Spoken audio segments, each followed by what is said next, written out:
नमस्कार गाइस, बिंदु झा ब्लॉग में आपका बहुत बहुत स्वागत है। अभी 4 बजने में 10 मिनट लेट है। आज कुछ ज़रूरी काम आ गया था। अभी मैं अपना ब्लॉग स्टार्ट कर रही हूँ। पहले गौ माता को मैं भोजन करा देती हूँ, फिर आपसे मिलती हूँ। गोर लगे छी मैथिलगण। ये देखो गाइस, ये एक पॉलीथीन खाना है, इसमें 2 केजी आटा है। ये मैं गौ माता को खिलाती हूँ।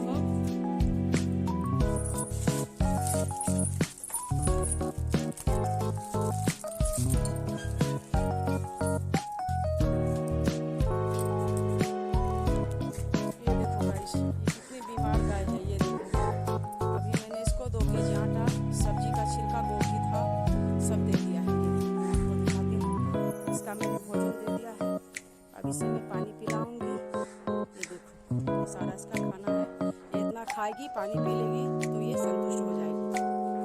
ये देखो, ये खाएगी।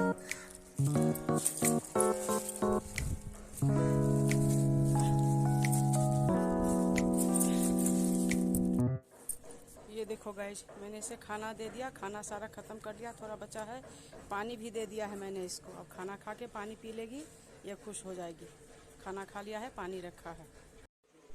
गाइस, मेरा काम हो गया है। गौ माता का भी भोजन हो गया है, सब कुछ। शाम का ट्यूशन भी हो गया। और ये अभी हमने खाने में पकौड़े बनाए हैं आलू का। अब खाना पीना खाएंगे। अब हम अपने ब्लॉग का एंड करते हैं। आप लोगों को मेरा ये ब्लॉग अच्छा लगे तो लाइक और सब्सक्राइब करना, शेयर करना। गोर लगे छी मैथिलगण। अपने समर ब्लॉग देखी, सपोर्ट करी। थैंक्स, धन्यवाद। टिल देन, बाय बाय मैथिलगण और मेरे प्यारे दोस्त। तो चलिए, अब हम अपना ब्लॉग का एंड करते हैं। आपसे रूटीन मैंने शेयर किया। धन्यवाद।